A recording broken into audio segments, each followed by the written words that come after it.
गिराव तरीका।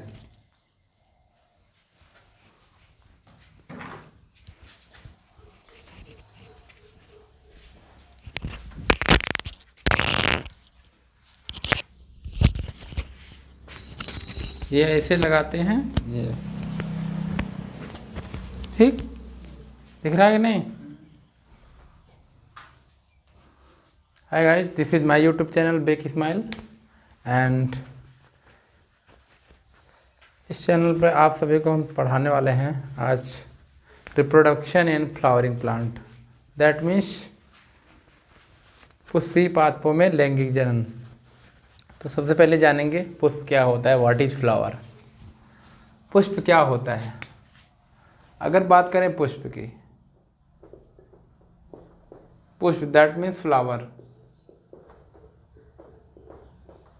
फ्लावर क्या होता है? किसी भी पौधे का रूपांतरित प्ररोह होता है। क्या होता है? रूपांतरित प्ररोह। रूपांतरित प्ररोह that means modified shoot. Modified shoot. यहाँ पे रूपांतरित प्ररोह का मतलब क्या होता है? Convert the body language, convert the external feature of the plant, that means रूपांतरण हो जाएगा। या ये कह सकते हैं किसी भी वस्तु का, किसी भी जीव का अपने रूप में जो भी अंतर आते हैं उसको हम कहते हैं रूपांतरण। तो जैसे हम कहते हैं यदि कोई प्लांट क्या होता है, जर्मिनेट होता है। क्या होता है? जर्मिनेट होता है। कोई भी प्लांट जब जर्मिनेट होता है, जर्मिनेट होने का अर्थ क्या है? जब वो जर्म करता है या जमता है, इसको देसी भाषा में जमना कहते हैं, या जम जाए, जर्मिनेट हो जाए, यानी कि उसके बीज क्या हो जाए, जाम जाए। तो होता क्या है, सबसे पहले क्या निकलता है उसका, सबसे पहले वहाँ पे ऐसे जड़ की तरह संरचना निकलेगी और ऊपर की ओर क्या होगा, उसका तना निकलेगा इस प्रकार से, और इस तने में पत्तियाँ बन जाएंगी और पत्तियों के बाद फ्लावर यानी पुष्प का निर्माण होगा। तो हमने देखा क्या, जड़ से तना, तना से पत्ती, पत्ती से फूल यानी कली से फूल बन जाता है। तो फूल क्या होता है, तने का ही रूप होता है। तो इसलिए हम इसका डिफिनीशन देते हैं कि पुष्प क्या होता है, किसी पौधे के तने का रूपांतरित प्ररोह होता है। क्या होता है? रूपांतरित प्ररोह या मॉडिफाइड शूट होता है। तो अगर बात करें पुष्प की, क्या बात करें, अगर हम पुष्प की बात करें दोस्तों, तो जो पुष्प होता है उसके 4 चक्र होते हैं। कितने चक्र होते हैं? 4 चक्र। पुष्प के चक्र की अगर हम बात करें, पुष्प के चक्र, या ये कह सकते हैं parts of flower, parts of flower, या ये कह सकते हैं वोल्स, फ्लावर रोल्स, यानी पुष्प के चक्र। पुष्प के चक्रों की यदि हम बात कर लें तो पुष्प के कुल 4 चक्र होते हैं। कितने चक्र होते हैं? 4 चक्र होते हैं। पुष्प के कितने चक्र होते हैं? 4 चक्र होते हैं। जैसे यदि हम किसी गुड़हल के पुष्प को देखें तो गुड़हल के पुष्प में आपने देखा होगा कि जब उसका पुष्प पूरी तरह से फ्लावर की तरह, दैट मीन्स खिला हुआ ना हो, तो उस सबसे पहले उसके भाग को हम कहेंगे बड। बड दैट मीन्स कलिका। तो जो वो कलिका होती है ग्रीन इन कलर में होती है। किस कलर में होती है? ग्रीन इन कलर में होती है, दैट मीन्स हरी होती है।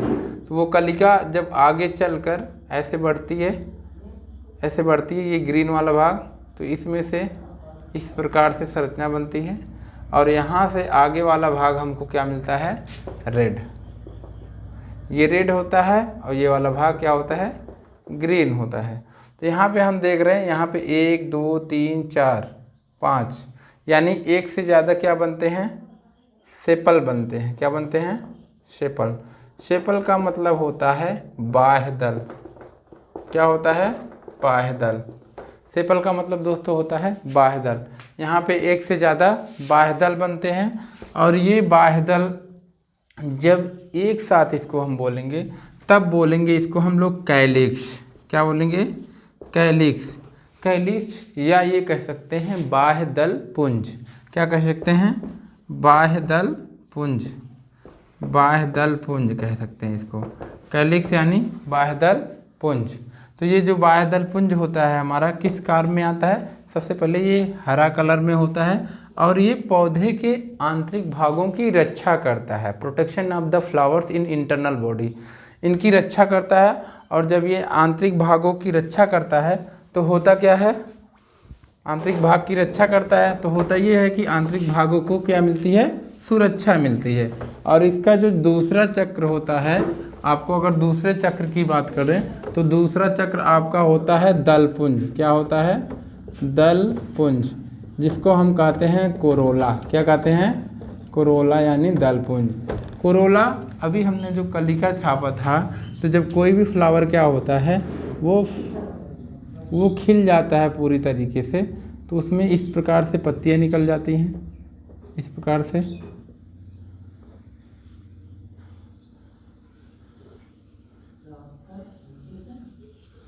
प्रकार से पत्तियां निकल जाती हैं। तो हमने देखा यहाँ पे क्या होता है,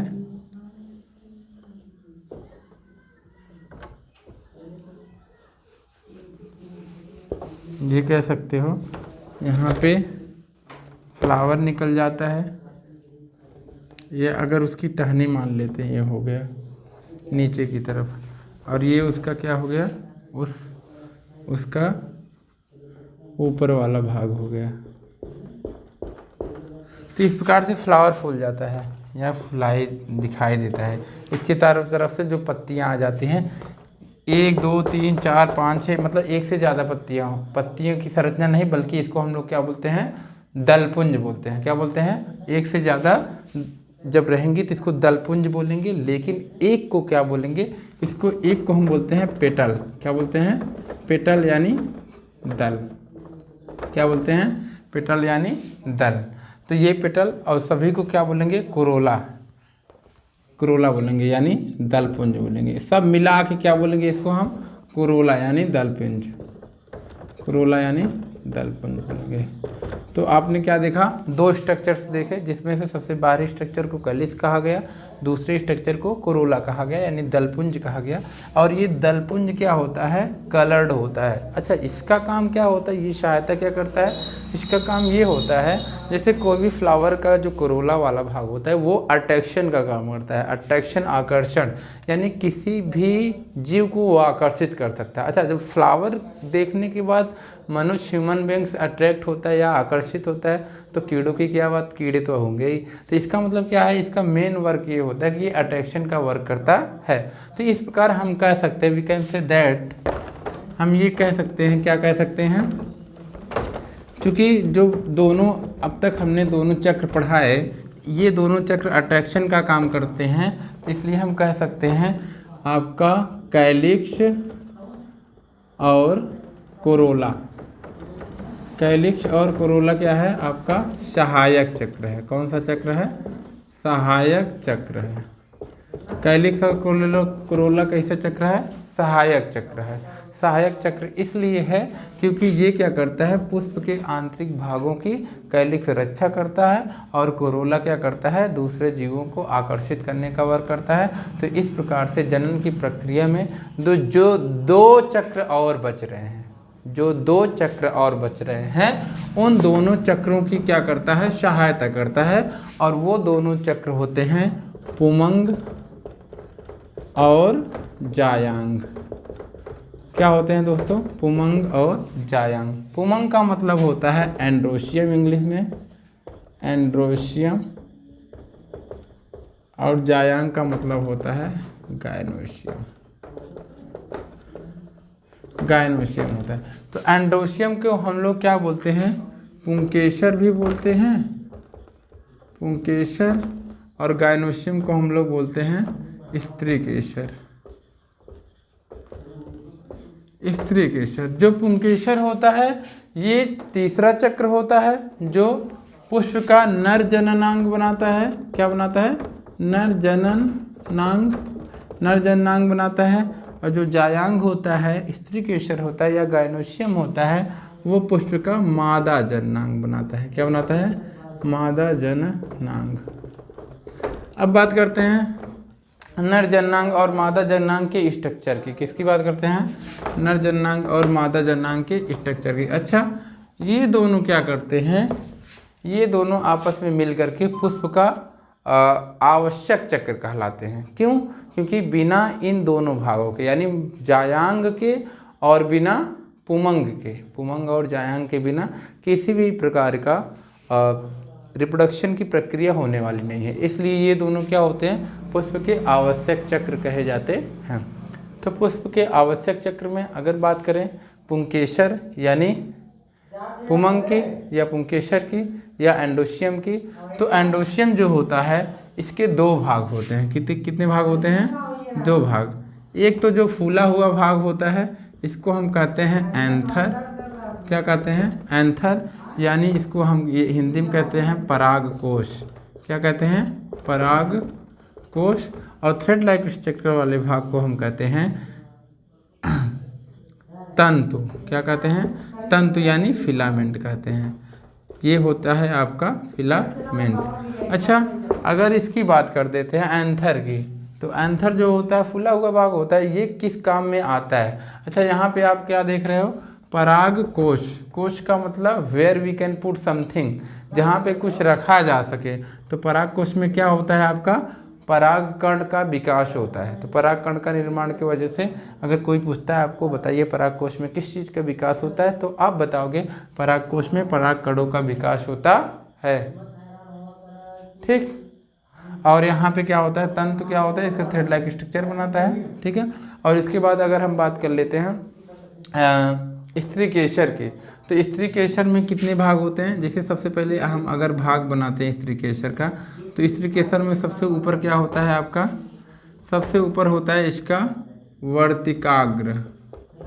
वर्तिकाग्र होता है। दैट मीन्स वर्तिकाग्र, दैट मीन्स इसको हम क्या कह सकते हैं? Stigma in English. And second is style या इसको हम कहते हैं वर्तिका। और नीचे फूले हुए भाग को हम लोग बोलते हैं अंडाशय या ओवरी।